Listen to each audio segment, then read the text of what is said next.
پڑے گا، لیکن جو سچے عاشق ہوتے ہیں وہ اس راستے سے بھاگا نہیں کرتے اور عزیمت کی راہ کو کبھی چھوڑا نہیں کرتے. اس کی قیمت انہیں کچھ بھی ادا کرنی پڑے جان تک وار نہ پڑے تو وہ اس سے بھی گریز نہیں کیا کرتے. تو ان اصحاب عزیمت کی کہانیاں اور ان کے دردناک قصے آپ سیرت کی کتابوں میں پڑھ سکتے ہیں. حضرت سمیہ کا خون مکے کی سرزمین پر بہنے والا پہلا خون ہے، جن کے پاکیزہ خون سے مکے کی سرزمین لالازار بنی. اور پھر حضرت یاسر اور حضرت عمار ابن یاسر، ان سب کو کن کن اذیتوں کا سامنا نہیں کرنا پڑا، لیکن یہ خندہ پیشانی سے ہر دکھ کو قبول کرتے اور حضور کے ساتھ ان کا جو رشتہ محبت تھا اس پر انہوں نے آنچ نہیں آنے دی. لیکن یہ حضور علیہ الصلوۃ والسلام کی طبیعت پر اتنا گراں تھا کہ حضور کے غلاموں کو مارا جاتا تھا، پیٹا جاتا تھا اور ان کو اذیتوں سے دوچار کیا جاتا تھا. حضور کی راہوں میں کیا کانٹے نہیں بچھے، کیا حضور کے مبارک گلے میں کپڑا ڈال کر تاؤ نہیں دیے گئے. تاریخ پڑھیے، حضور سجدہ ریز ہیں تو آپ پر اوجری ڈال دی جاتی ہے، اور کن کن مصیبتوں اور کن کن مشقتوں کا حضور کو سامنا کرنا پڑتا ہے، لیکن راہ حق کا سفر جاری ہے. لیکن جب مکے والوں کی دشمنی اور ان کا انداز اس قدر جارحانہ ہو گیا تو اللہ کے حکم کا انتظار تھا کہ اللہ کا حکم آئے اور ہم شہر مکہ چھوڑ جائیں. اور اللہ کا حکم آنے والا تھا تو حضرت ابو بکر صدیق رضی اللہ تعالی عنہ سے کہا کہ ابو بکر، ہجرت کا حکم آنے والا ہے، تم تیار رہنا. اور پھر جس رات حضور کے گھر کا محاصرہ کیا گیا اور آقا کریم ان کی صفوں کو چیر کر کے رات کے اندھیرے میں نکلے اور حضرت ابو بکر رضی اللہ تعالیٰ عنہ کے دروازے پہ پہنچے، جا کے دستک دینے کی نوبت ہی نہیں آتی ہے کہ حضرت ابو بکر صدیق تیار کھڑے ہوئے نظر آتے ہیں. یہ ہے ان کا اپنے وطن کی قربانی کے لیے تیار ہے. اذان یہ ہے ان کا اپنے وطن کی قربانی کے لیے تیار رہنا. تو وطن کی قربانی پیش کی، اور اسی سفر میں حضرت سیدنا صدیق اکبر رضی اللہ تعالی عنہ کا اپنی جان کو جوکھوں میں ڈال کر کے حضور کو راحت اور آرام پہنچانے کا ایک واقعہ آپ نے بارہا علماء سے سنا. سیرت پڑھنے والوں کے دلوں پر یہ واقعہ نقش ہے اور اہل ایمان اس واقعہ سے بہت ساری روشنیاں اور قربانیوں کے جذبے سیکھتے ہیں کہ جب حضور علیہ السلام کو لے کر کے غار ثور پہ حضرت ابو بکر صدیق پہنچے، اور یہ کتنا کٹھن اور مشکل راستہ تھا. اللہ اکبر. یہاں لوگ حج یا عمرے کے لیے جاتے ہیں تو دل میں شوق پیدا ہوتا ہے کہ اس جگہ کو دیکھیں جہاں چند دن میرے حضور نے گزارے تھے، اور لوگ غار ثور کو دیکھنے کے شوق میں اس اونچی پہاڑی کے اوپر چڑھنے کی کوشش کرتے ہیں کہ وہ مبارک جگہ اور وہ مقدس مقام دیکھ لیا جائے جہاں حضور کے انفاس کی خوشبو کی مہک آج بھی اہل ایمان کو نور دیتی ہے. نشور وحدی نے کیا خوب کہا تھا، چند لمحوں کے لیے ٹھہرے تھے تم جس پیڑ کے نیچے، چند لمحوں کے لیے ٹھہرے تھے تم جس پیڑ کے نیچے، سنا ہے آج تک اس پیڑ کا سایہ مہکتا ہے. تو آج بھی اس غار سے مہک پھوٹ رہی ہے اور خوشبوئیں نکل رہی ہیں. انفاس پیمبر کی خوشبو سے آج بھی وہ غار معطر ہے. تو اس غار کو دیکھنے کے شوق میں کشاں کشاں لوگ کہاں کہاں سے آ کر کے وہاں اس پہاڑ پر پہنچنے کی کوشش کرتے ہیں. اور میں نے دیکھا ہے کہ بہت سارے لوگ تو اس کی اونچائی کو دیکھ کر کے چڑھنے کی ہمت ہی نہیں کرتے، اور کچھ لوگ تھوڑا دور جا کر کے پھر واپس پلٹ آتے ہیں. اللہ اکبر. اور جو اس غار تک پہنچنے میں کامیاب ہو جائے وہ اپنے آپ کو خوش نصیب سمجھتا ہے.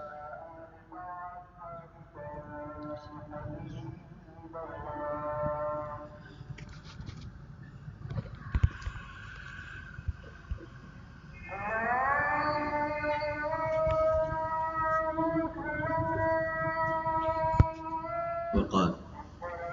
تو میں عرض کر رہا تھا کہ وہ بلند اور اونچا پہاڑ جہاں اپنے وجود کو لے کر کے پہنچ جانے والا اپنی قسمت پہ نازاں ہوتا ہے اور وہ سمجھتا ہے کہ میں بڑا باہمت ہوں کہ یہاں تک چڑھ آیا ہوں، اور راستے میں کئی مرتبہ سانس بھی لیتا ہے، تو جہاں خود چڑھنا کٹھن اور مشکل ہے، میں سلام نہ پیش کروں سیدنا صدیق اکبر کی ذات کو کہ وہاں حضور کو کندھوں پہ اٹھا کے لے کے گئے، اور پھر وہاں یا رسول اللہ، پھر وہاں جب غار کے دھانے کے قریب پہنچے تو پھر حضور علیہ السلام سے عرض گزار ہوتے ہیں کہ حضور آپ تھوڑی دیر باہر تشریف رکھیے تاکہ میں دیکھوں کہ غار کے اندر کوئی ایسی چیز نہ ہو جو آپ کو تکلیف پہنچائے۔ جا کے غار کو صاف کیا تو دیکھا کہ جا بجا سوراخ بنے ہوئے، تو ان سوراخوں کو بند کیا، اپنی قمیض پھاڑ لی اور اپنے امامے کو ان میں اڑس دیا، لیکن اس کے باوجود بھی ایک روایت کے مطابق ایک روایت کے مطابق 2 سوراخ باقی رہے، تو ان میں اپنی ایڑیاں رکھ دی اور پھر حضور سے کہا جان عالم اندر تشریف لائیے، اور آقا کریم علیہ الصلوۃ والسلام کو اپنی گود میں لٹایا، اور سیدنا صدیق اکبر نے وہ لطف لیا کہ محبوب کریم کو اس خلوت میں جی بھر کے دیکھا۔ کسی نے کہا تھا کہ مچل رہی ہیں شوخیاں دیدائے نیم باز میں، مچل رہی ہیں شوخیاں دیدائے نیم باز میں، جاگ رہے ہیں پاسباں یار ہے خواب ناز میں۔ تو حضور علیہ السلام ان کی آغوش میں ہیں اور استراحت فرمانے لگے، اور سیدنا صدیق اکبر نے اپنی ایڑیاں ان سوراخوں میں رکھی ہیں۔ اب ایک موذی سانپ وہاں رہتا تھا، تو اس نے ہر سوراخ جب بند پایا تو پھر وہ اس سوراخ پہ آیا جہاں حضرت سیدنا صدیق اکبر رضی اللہ تعالیٰ عنہ کی ایڑی تھی، تو اس نے آپ کے پاؤں پر ڈنگ دیا۔ جب آپ کے پاؤں پہ ڈنگ مارا تو سانپ، اور پھر وہ بھی پہاڑی سانپ، تو اس کے اثرات سے آپ کو جو درد اور اس کا جو زہر بدن میں سرایت کرنے لگا، اس سے تو کپ کپا کے رہ جاتے، لیکن آپ نے اپنی ٹانگ کو جنبش نہیں ہونے دی، اس ڈر سے کہ کہیں حضور بیدار نہ ہو جائے، اور ایڑی کو پورے زور کے ساتھ دبا کے سانپ کا راستہ روکے رکھا، اور سانپ ڈنگ پہ ڈنگ لگا رہا ہے، اور سیدنا صدیق اکبر رضی اللہ تعالی عنہ اپنے پاؤں کو جنبش نہیں آنے دیتے۔ اچانک پاؤں میں کانٹا چبھ جائے تو انسان اپنے وجود کو قائم نہیں رکھ پاتا، کپ کپا جاتا ہے، اور یہ سانپ، اور وہ بھی پہاڑی سانپ، ڈنگ پہ ڈنگ لگا رہا ہے، لیکن سیدنا صدیق اکبر رضی اللہ تعالیٰ عنہ اس ڈر سے کہ کہیں حضور کی نیند میں خلل نہ آئے، اپنی ٹانگ کو جنبش نہیں آنے دیتے۔ اللہ اکبر! وہ ڈنگ پہ ڈنگ لگاتا رہا، اور آپ کا دھیان اور توجہ اس کا راستہ روکنے میں اور اپنی ٹانگ کو جنبش نہ آنے پائے کہ حضور کی نیند میں خلل نہ ہو، اس طرف لگا رہا، اور بے اختیار آپ کی آنکھوں سے آنسو ڈھل پڑے، اور آقا کریم علیہ السلام کے رخسار پہ آنسو گرے تو حضور بیدار ہوئے، اور بیدار ہوتے ہی آقا کریم نے فرمایا مالک یا ابا بکر، ابو بکر کیا ہوا؟ تو جب اچانک صورتحال ہو تو پھر انسان کسی سے جب مخاطبہ کرتا ہے تو اس کے القاب اسے یاد نہیں رہتے، اچانک صورتحال انسان کو القاب بھلا دیتی۔ آپ کے گھر کی ہمسائیگی کے اندر بہت بڑا شیخ الحدیث رہتا ہو، بہت بڑا عالم رہتا ہو، بہت بڑا معتبر شخص رہتا ہو، جس کا نام آپ القابات بیان کرنے کے بعد ہی لیتے ہو، لیکن آپ کے گھر میں کوئی مسئلہ ہو گیا، کوئی چور گھس آیا، کوئی آگ لگ گئی، تو آپ نے اس کو پکارنا ہوگا، تو کیا اس کے القابات سے اس کو پکاریں گے یا اس کا جو مختصر نام ہوگا اس نام سے اس کو پکاریں گے؟ چونکہ نازک صورتحال ہے، اور جب صورتحال نازک ہوتی ہے تو اس وقت لمبے القابات چھوڑ دیے جاتے ہیں، اس وقت صرف بمشکل نام ہی زبان پہ آتا ہے، لیکن ذرا محبت کی یہ انوکھی داستان بھی دیکھیے، پیار کا یہ عجیب رنگ بھی دیکھیے